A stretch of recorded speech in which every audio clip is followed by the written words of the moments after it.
Bentar, kita lihat dulu siapa nih. Briza, maunya Briza Natalia atau Farel. Ya, memandang atau punya konsep diri sebagai seorang adventure. Dia suka dengan petualangan alam liar gitu kan, alam gaib. Nah, dia akan bereaksi pada realitas seperti yang dipersepsikan oleh dirinya dengan cara sesuai dengan dirinya. Ya dia akan apa namanya berpakaian gitu. Pakaiannya ya dia akan senang menggunakan pakaian-pakaian yang outdoor, bahan-bahan apa namanya kanvas gitu atau bahan-bahan jeans gitu. Nah itu bagaimana tadi manusia atau individu bereaksi pada situasi sesuai dengan konsep diri dan dunia. Sama tadi ketika balik lagi ke contoh tadi soal apa namanya bayangan putih tadi gitu. Ya konsep diri kita itu tadi saya bilang berbeda-beda. Bagaimana kalau orang yang mungkin religius akan menganggap itu adalah jin gitu kan? Atau orang yang doyan klinik ya akan melihatnya itu apalah genderuwo dan sebagainya. Genderuwo kalian nggak kenal genderuwo kan? Kalian kenalnya suster ngesot, apa hantu jeruk purut. Kan? Jadi seperti itulah. Nggak heran kalau kemudian pamannya ada sebuah peristiwa, kemudian dilihat atau dibaca sesuai dengan persepsi diri dan dunianya tadi. Orang politik akan membacanya secara politik. Orang hukum pun demikian. Orang religius yang agamis juga akan membacanya akan lain.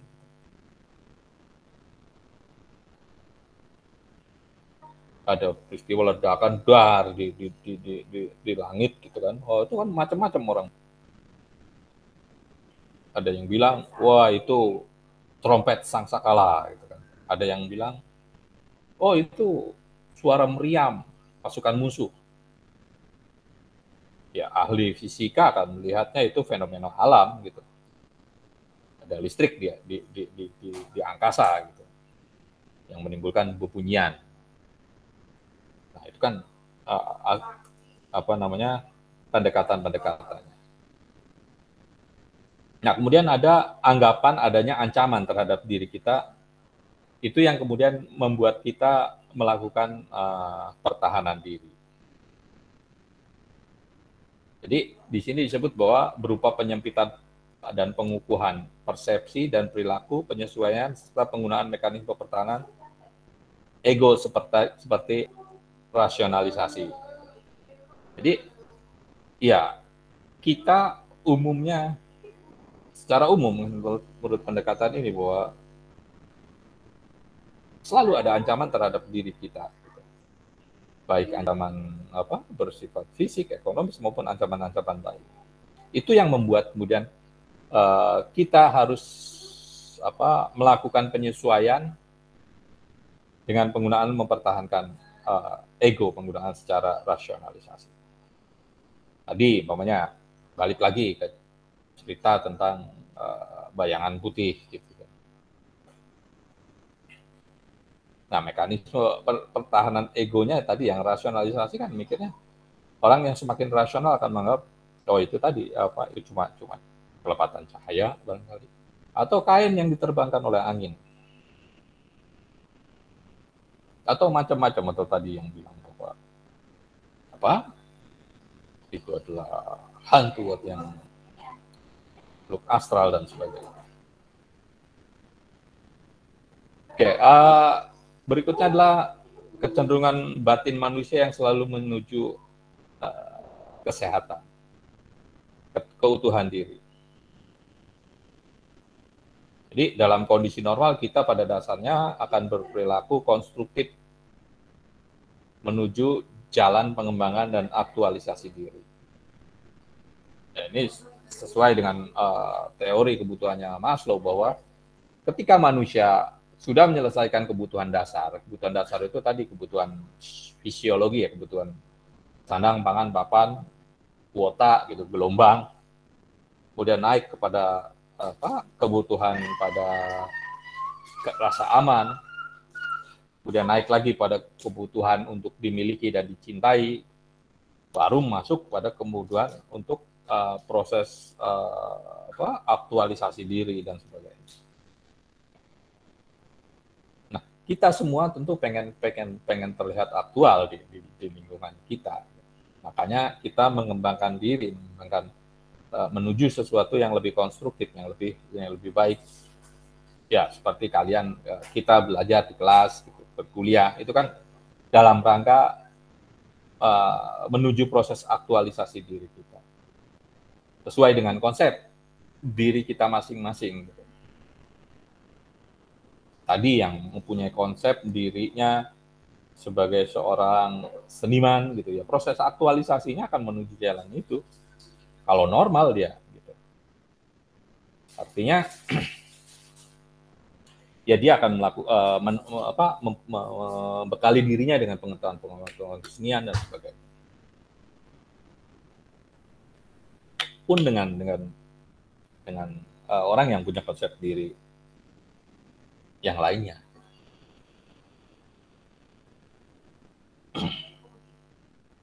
Nah, oke, sampai situ ada yang mau ditanya? Nggak ada, Pak. Bapak, saya mau tanya. Yuk, silakan. Kenapa kita sulit analisis diri sendiri dalam hal kelebihan kita sendiri? Lebih gampang kalau misalnya kita tuh ngomong kekurangan kita, tapi kalau ditanya kelebihan kayak suka susah aja. Apa mungkin itu saya doang, Pak? Saya nggak tahu. Coba ada yang mau jawab nggak? Yang lain gimana? Ayo, kata Adristi, jangan-jangan dia doang katanya.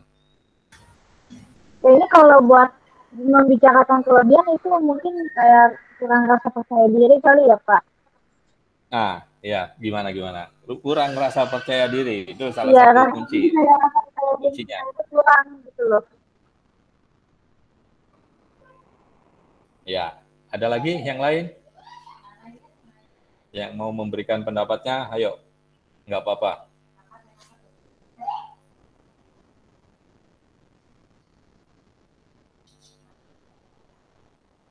Ada lagi? Ya, memang kata kuncinya itu kurang percaya diri. Pertama, cobalah buat list gitu ya, hitung satu-satu, buat 2 tabel lebih dan kurang. Gitu. Dari hal yang paling sederhana, lebih berat badan, lebih ini, coba apa yang kamu rasa kamu punya lebih? Jago ngomong gitu. Kelebihan bukan, kan kadang-kadang menganggap bukan kelebihan itu, mas, saya cuma jago bicara gitu.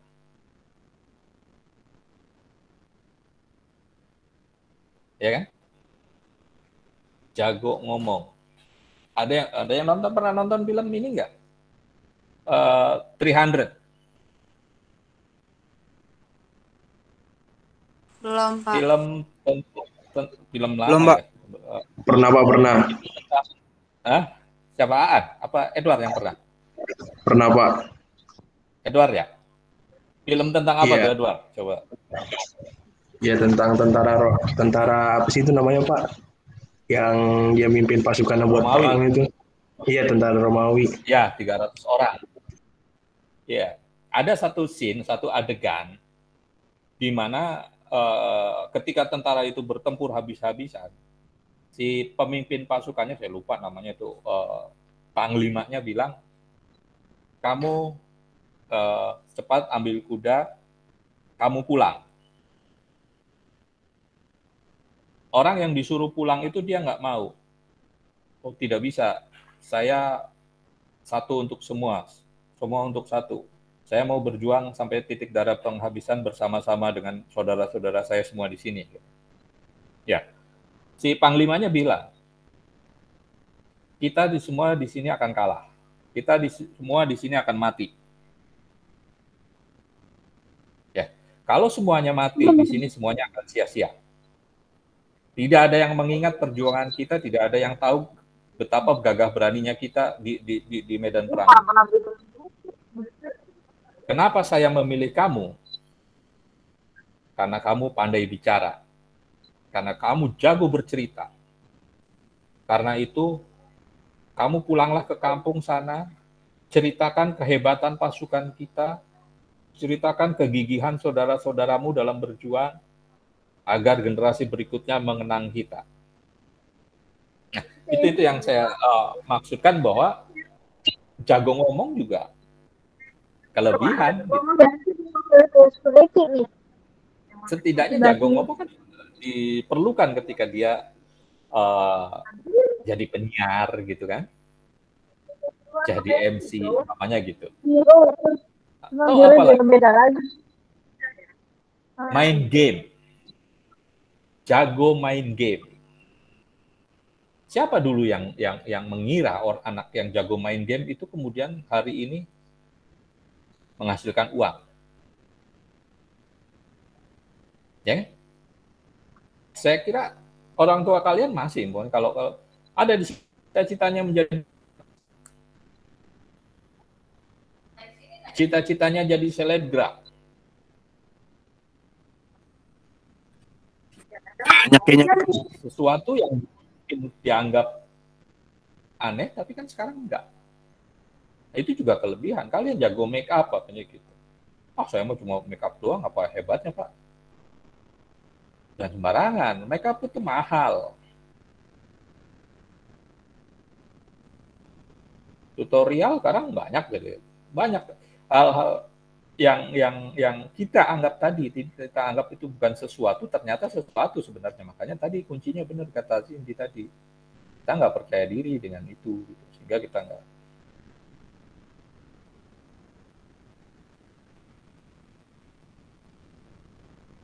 Oke, ada lagi?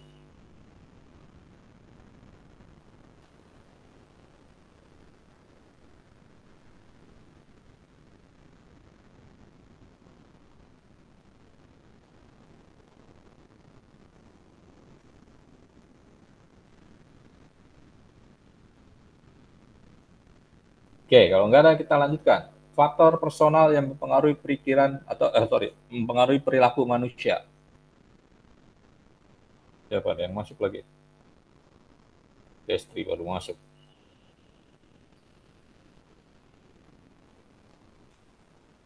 Pertama, faktor biologis. Ya. Faktor biologis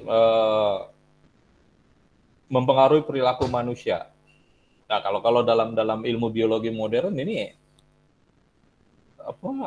sangat kentara bahwa kondisi biologis atau struktur otak manusia itu mempengaruhi cara berpikir, cara bertindak dari manusia. Gitu. Tadi orang yang penakut katakanlah gitu kan, biasanya itu amigdalanya tebal. Gitu. Amigdala itu salah satu bagian di otak, di prefrontal otak, di bagian depan otak. Itu adalah sebuah mekanisme pertahanan diri sebenarnya.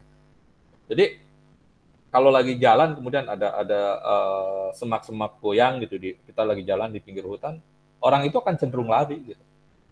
Karena udah pasti itu ular, kalau enggak harimau, kira-kira gitulah. Nah, orang yang pemberani yang amigdalanya tipis itu, dia akan penasaran, akan lihat apakah benar ada ular atau harimau. Begitu dibuka ternyata ada harimau, dimakan, mati dia.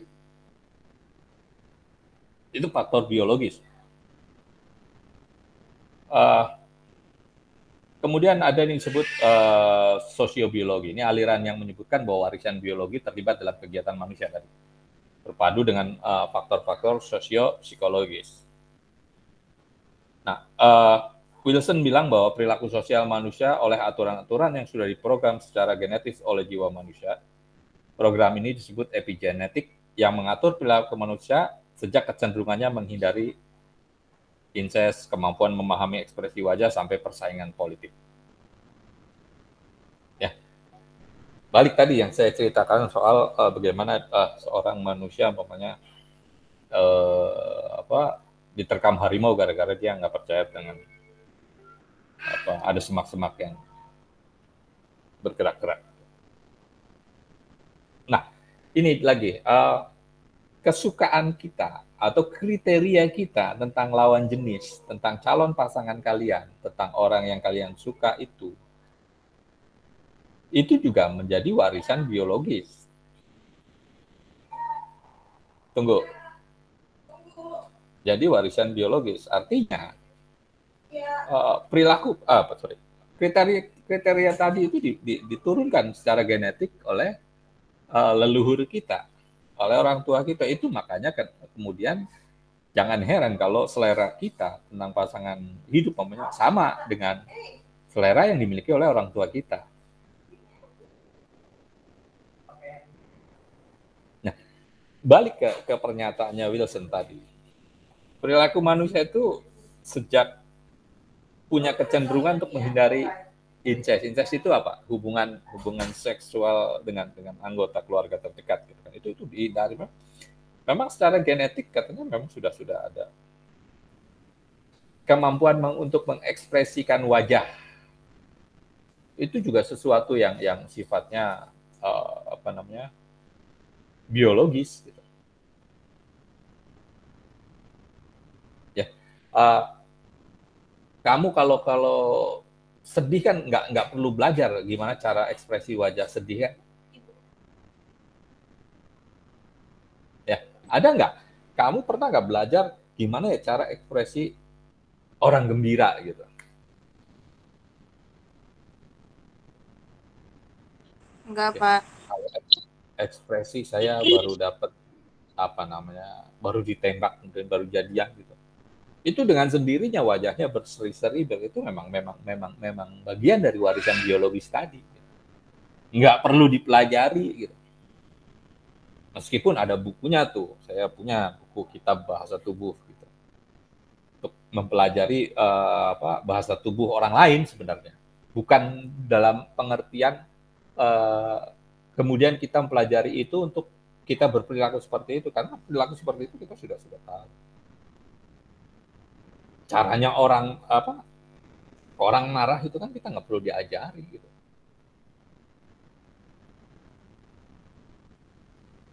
Maaf, ekspresi ketidaksenangan kita dengan lawan bicara gitu. Tapi Pak, kalau misalkan kayak ngebaca soal psikatan gitu, itu masuknya ke faktor biologis juga nggak Pak? Kenapa? Iya, kita kayak membaca. Bisa ngebaca psikoter orang gitu loh. Itu masuknya ke faktor biologis atau bukan, Pak? Nah, itu sesuatu yang dipelajari kalau itu. Kalau kita membaca orang itu sesuatu yang dipelajari. Kan ada yang tadi kita tahu bagaimana orang kalau senang dan tidak senang itu kan sesuatu yang ada pelajarannya, itu psikologi gitu. Tapi bagaimana kita berperilaku marah, bagaimana kita berperilaku gembira, berperilaku sedih, kecewa dan sebagainya, itu nggak perlu belajar. Ya, dengan sendirinya kita bisa melakukan.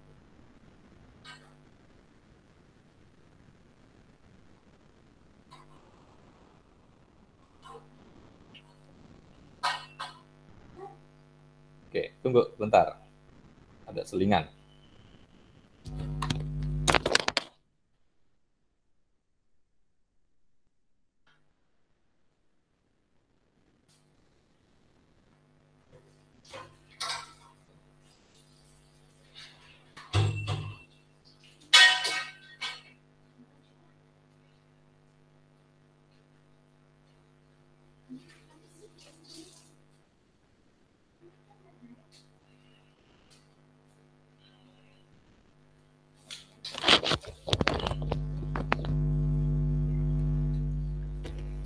Oke, di rumah saya hujan. Tadi siapa yang tadi udah hujan besar katanya? Di rumah saya juga, Pak. Oke, kita bicara tentang perilaku bawaan yang bukan pengaruh lingkungan, yaitu insting. Insting itu perilaku bawaan. siapa di sini yang punya sifat dasar curigaan gitu kan, kira-kira. Itu insting. Kalau kata Desiderato dan Jackson maupun Howesen itu dia menamakannya spesies karakteristik behavior. Perilaku atau karakteristik dari spesies. Contoh, bercumbu. Itu kan insting. Ada yang sudah menikah belum? Belum, Pak. Belum, Pak. Belum. Nah, orang menikah itu pada saat malam pertama itu kan nggak perlu belajar juga gitu, udah insting gitu kan gitu, nggak perlu baca buku, nggak perlu nonton film dulu gitu. Sama dengan makan. Bedanya, Pak, bedanya insting sama firasat itu apa ya, Pak? Oke, insting itu tadi dorongan yang apa namanya dari dari alam bawah sadar. Nah, kalau firasat itu lebih pada biasanya ini terkait dengan pengalaman. Kita punya pengalaman tentang sesuatu gitu. Nah, itu yang akan membuat kita menerjemahkan tadi tanda-tanda alam atau tanda-tanda di sekitar kita terjemahkan sebagai sesuatu yang memberikan petunjuk. Gitu. Contohnya, dulu saya kecil ya, kalau ada burung kalau orang Sunda bilang bebeak gitu. Jadi suara kak di atas kampung kita itu orang tua punya firasat pasti ada yang meninggal di kampung itu gitu. Kenapa bisa seperti itu? Ya karena berdasarkan pengalaman. Kalau orang Jawa bilang titen, memperhatikan. Gejala-gejala alam disangkut pautkan dengan perilaku manusia gitu. Kalau insting kan dorongan bawah sadar yang memang ada pada setiap manusia. Nah, pada firasat nggak setiap manusia punya firasat yang sama, punya ketajaman firasat itu sendiri gitu. Jadi itu sesuatu yang sebenarnya dipelajari kalau menurut saya.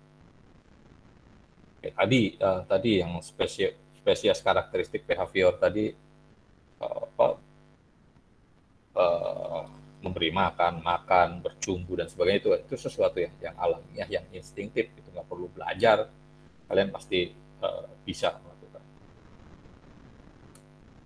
Kok nggak bergerak? Bergerak nggak di kalian ini? Halo? Gerak, Pak. Gerak ya? Tadi Oke. Pak, saya izin bertanya, Pak. Ya, silakan. Siapa? Farel ya? Iya. Apa Ya, berarti si insting itu hampir sama dengan naluri dong, Pak? Naluri. Iya, naluri dasar. Insting beda bahasa itu bahasa Inggris. Instinktif, naluri ya, gitu kan. Sama. Oke, makasih, Pak. Ya. Bapak, saya mau bertanya lagi, boleh gak? Jauh, silakan.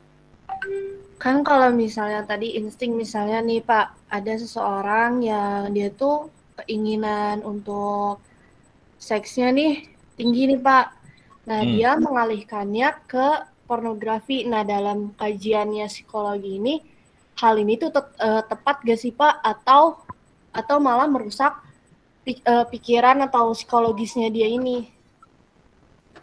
Oke, dalam banyak kajian, terutama buat orang-orang yang pada masa pertumbuhan itu akan sangat berpengaruh, mengendap dalam otaknya dan tentu saja akan mengganggu pertumbuhan tadi mentalitas maupun cara berpikir perilakunya tentu saja gitu.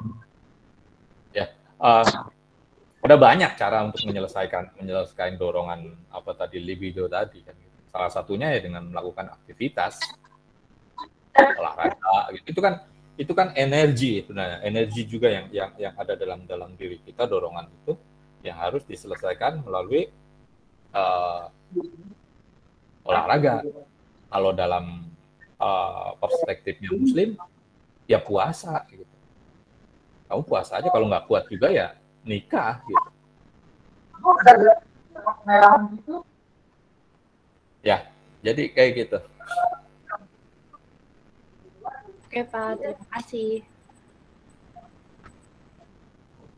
Oke.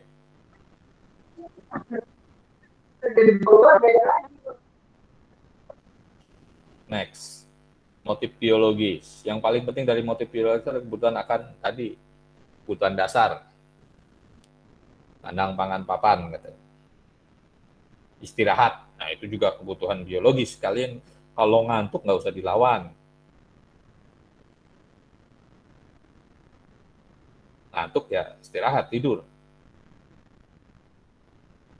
Ada kebutuhan seksual, kebutuhan melangsungkan hidup dengan menghindari sakit dan bahaya, itu juga kebutuhan biologis. Ini kebutuhan-kebutuhan yang memang harus kita penuhi. Ya, tapi tadi kalau kata Freud, kita ini punya yang namanya ego. Dalam memenuhi kebutuhan itu, gunakan akal rasionalnya. Jangan asal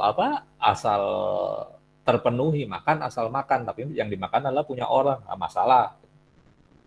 Makan asal makan, tapi yang dimakan secara etik, nah itu atau secara moral agama itu haram gitu. Ya nggak boleh juga gitu. Itu kan kalau yang ngomong etik atau moral agama itu kan namanya super ego tadi. Jadi ada dua filter, ego dan super ego. Super ego itu sifatnya bawah sadar, nggak perlu dipikirin juga. Kalau itu terinternalisasi, tertanam sejak kecil, itu pasti akan dengan sendirinya. Kalian mamanya pacaran gitu kan, dipegang tangannya atau mau dicium pipinya gitu. Kalau yang egonya jalan, otaknya jalan, wah ini tempat umum, keramaian, nggak boleh gitu. Tapi kalau yang super egonya nggak usah mikir kayak gitu juga, dia akan bilang oh nggak boleh itu karena nggak pantas gitu, atau bahasa lain belum muhrim kayak gitu. Itu super ego yang biologis itu memang dorongan motif biologis harus dipenuhi, kalau nggak ya sakit gitu. Oke, tadi faktor biologis. Sekarang faktor sosiopsikologis. Manusia adalah makhluk sosial. Ya, dari proses sosial ia memperoleh beberapa karakteristik yang mempengaruhi perilakunya. Ini ada 3 karakter karakteristik yang sering diklasifikasikan. Yang pertama afektif.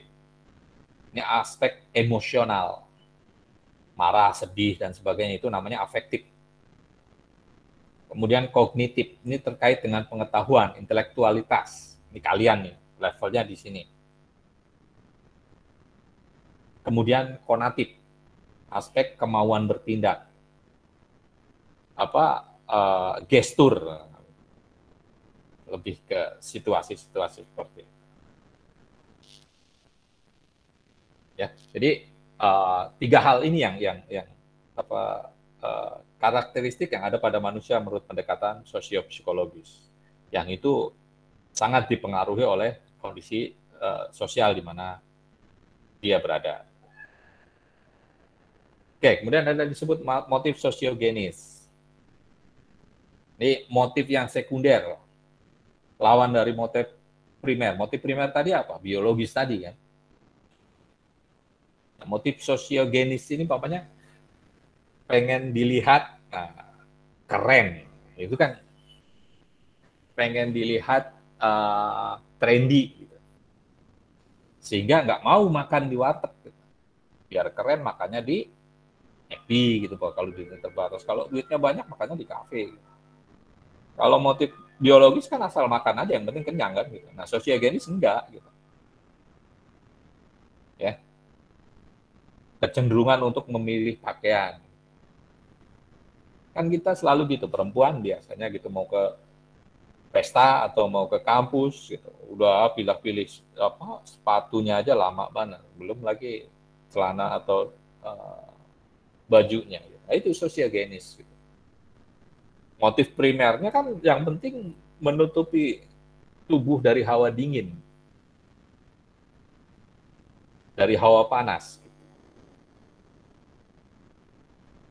Oke, tapi kan karena kalian semua makhluk hidup dalam suasana zaman yang konsumeristik, ya kita ngikuti tren perilaku yang di-drive oleh industri tentu saja.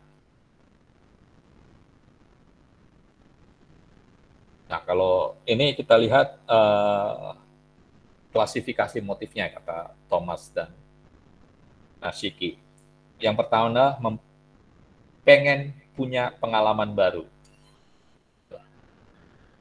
Bosan makan nasi goreng yang itu mulu, yuk kita pindah. Gitu. Itu kan sering kan kalian pasti gitu. Ada kalian yang punya kecenderungan makan yang itu aja. Gitu. Kalau saya kecenderungan, kalau sudah enak ya udah nggak mau. Atau ada yang pengen makan ini, besok makannya tempat yang lain gitu. Sama-sama fried chicken tapi beda merek. Atau beda tempat, sama-sama. Nah itu kan tadi motif sosiogenis itu punya pengen pengalaman baru, ingin mendapatkan respon. Ya, kalau saya pakai baju seksi, responnya gimana ya, namanya gitu.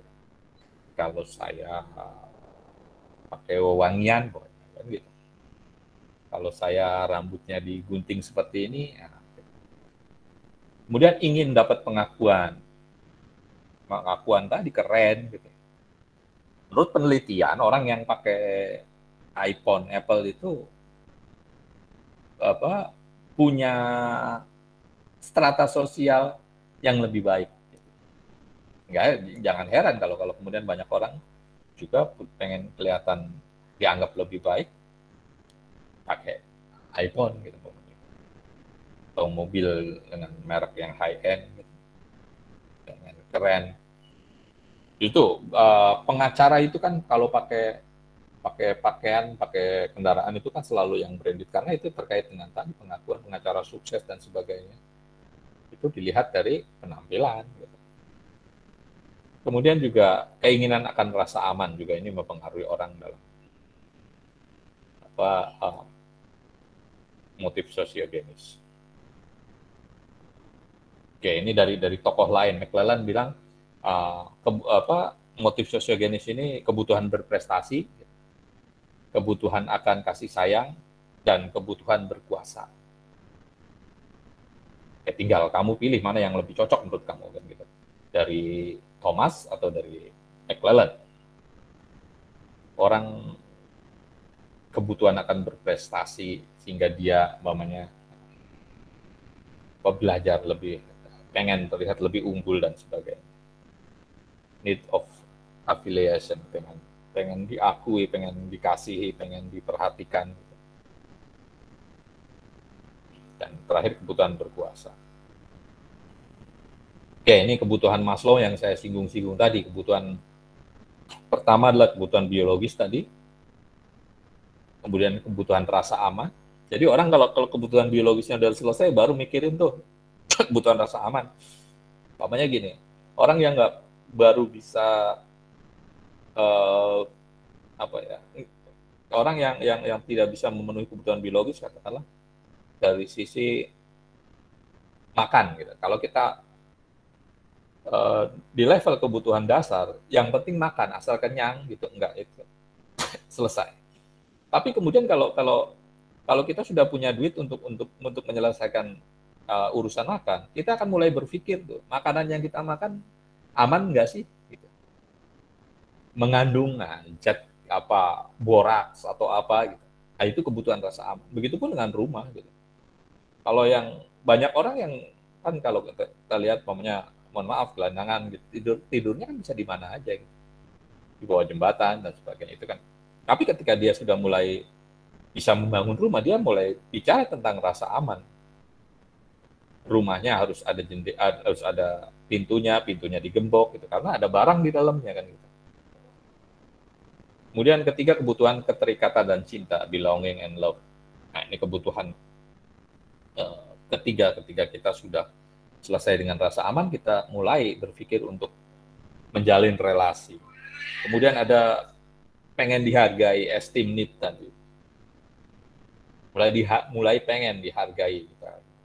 Dan terakhir, pemenuhan diri atau self-aktualisasi. Needs.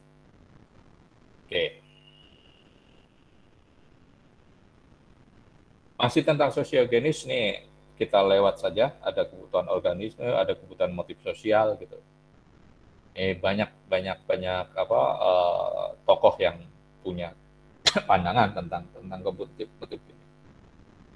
Oke, sekarang faktor sosiopsikologis. Kita bicara tentang sikap. Sikap adalah kecenderungan bertindak, berpersepsi, berpikir, dan merasa dalam menghadapi objek yang ada di depannya. Objek atau situasi. Sikap juga mempunyai daya pendorong atau motivasi, relatif bisa menetap, jadi agak lama, nggak berubah-ubah. Biasanya orang yang punya sikap itu pendiriannya ajek, mengandung aspek evaluatif, ya dia suka mengevaluasi tindakannya dan sebagainya, dan terakhir biasanya timbul dari pengalaman. Umpamanya bagaimana kita menyikapi isu vaksinasi atau isu COVID-19 yang kemarin sempat ramai kan, banyak masyarakat yang kemudian tidak percaya, bertindak anarkis terhadap tenaga kesehatan dan sebagainya. Ini terkait dengan kecenderungan berpersepsi terhadap objek yang mengitari itu tentang isu tentang COVID. Ini timbul dari pengalaman dia, maunya tetangganya mati, meninggal, batuk gitu. Kemudian ada istilah kemudian kan yang berkembang di istilahnya di COVID kan. Itu kan sesuatu yang berkembang di masyarakat. Nah, itu juga akan mempengaruhi sikap kita bagaimana kita menghadapi si COVID itu. Oke, emosi. Emosi ini menunjukkan goncangan organisme yang disertai oleh gejala kesadaran, perilakuan dalam proses fisiologi. Emosi tidak berarti selalu negatif. Emosi memberikan nuansa bumbu pada kehidupan. Tanpa emosi, kehidupan akan kering.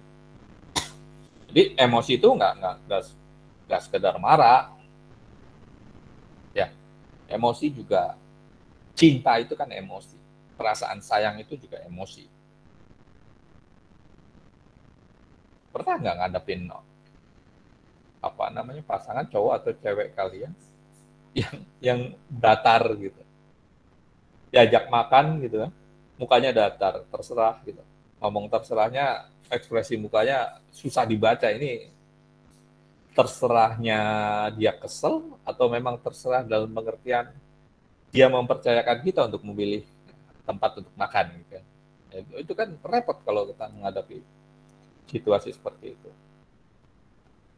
Coleman bilang emosi punya 4 fungsi. Pembangkit energi, energizer gitu. Ya, kalau kita pengen maju itu kan kita didorong oleh sifat ini. Emosi juga bersifat messenger, pembawa informasi terkait dengan perasaan kita itu sendiri gitu.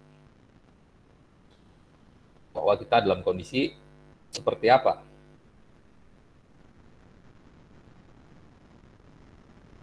Jadi emosi juga membawa informasi dalam komunikasi interpersonal.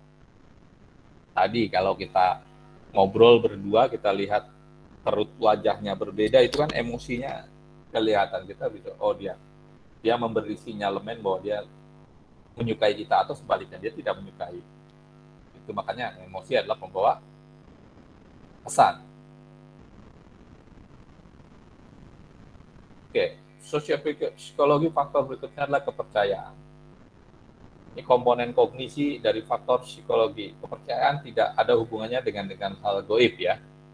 Bukan soal kita percaya pada hantu atau suster ngesot. Tapi terkait pada keyakinan bahwa sesuatu itu benar dan tidak benar atas dasar bukti faktual, sugesti otoritas, pengalaman atau intuisi. Kita kalau ke dokter kan kita punya kepercayaan yang apa? Yang 100%, yang pol-polan. Kamu ke dokter gitu, kata dokter kamu minum ini, obat ini, istirahat 3 hari. Kan kita nggak akan ngajak dokter berdebat gitu. Kenapa? Karena tadi sugesti otoritas, bahwa dokter punya otoritas terkait dengan keahliannya di bidang itu. Kita datang ke Pak Ustadz, gitu, ke tokoh agama, gitu, ke pendeta, dan sebagainya. Ketika dia berkhotbah, ya kita percaya karena dia otoritas dia di situ. Ya, jangan dibalik-balik nanti yang tokoh agama ngomong soal kesehatan, yang ahli kesehatan ngomong soal agama, gitu. Oke, kebiasaan, aspek konatif nih. Ini perilaku yang menetap, sesuatu yang tidak direncanakan. Ini kita bisa pelajari dari kebiasaan-kebiasaan teman kita. Kebiasaannya dia kalau habis makan, muak, ngantuk. Kebiasaannya dia kalau habis mendapat kabar gembira, dia akan royal pada temannya dan sebagainya. Itu kan sesuatu yang bisa kita lihat. Oke, kemudian kemauan. Hasil keinginan untuk mencapai tujuan tertentu yang begitu kuat. Ini yang kadang-kadang membuat kita, orang, untuk mengorbankan nilai-nilai yang lain yang tidak sesuai dengan pencapaian tujuan. Ya, kita punya tujuan untuk menjadi ketua kelas. Nah, acap kali kita akan mengorbankan nilai-nilai yang selama ini kita pegang, gitu, yang tidak sesuai dengan tujuan kita untuk meraih posisi itu. Itu namanya kemauan. Namanya apa ya? Kalau meraih posisi, gitu kan, nilai-nilainya, umpamanya kita tidak boleh berbohong, gitu. Pada situasi kampanye kan kadang-kadang itu kan propaganda dan sebagainya, itu kan dekat dengan kebohongan dan sebagainya. Kemauan juga berkaitan dengan pengetahuan tentang cara yang diperlukan untuk mencapai tujuan. Dipengaruhi oleh kecerdasan dan energi. Ya, kekuatan kita, energi kita, agar kita bisa sampai pada tujuan tersebut. Faktor-faktor situasional yang mempengaruhi perilaku manusia, situasi ekologi, lingkungan. Ekologi lingkungan, umpamanya orang pantai sama orang gunung itu perilakunya beda, gitu. Orang pantai lebih terbuka dan sebagainya, ngomongnya lebih keras. Gitu. Faktor rancangan arsitektural gedung, gitu. Itu kan yang gitu. Umpamanya kalian kalau ngomong di kelas atau di luar kelas kan ngomongnya kencang-kencang gitu, ngomongnya ada bahasa binatang segala macam, itu hal yang biasa, bukan gitu. Tapi kan di tempat-tempat tertentu kan, tempat ibadah, kalian ngomongnya bisik-bisik pelan gitu. Menjaga perilaku. Faktor temporal, ya situasi yang temporal yang terjadi saat itu saja, umpamanya dalam situasi tiba-tiba lagi asik ngobrol, terjadi gangguan, gitu. listrik mati dan sebagainya itu juga akan mempengaruhi. Kemudian setting perilaku, suasana, faktor teknologi ini terkait dengan kita nih. Ini yang tadi siapa yang sering keluar masuk ini kan terkait dengan jaringan. Faktor sosial secara umum, lingkungan psikososialnya. Kemudian juga faktor stimulus yang mendorong memperteguh perilaku. Biasanya faktor stimulus itu didapat dari ya lingkungan terdekat maupun orang-orang yang punya otoritas. Kita sudah punya pandangan, kemudian ada pandangan yang sama dengan kita, itu semakin menguatkan kita untuk melakukan sesuatu sesuai dengan pandangannya.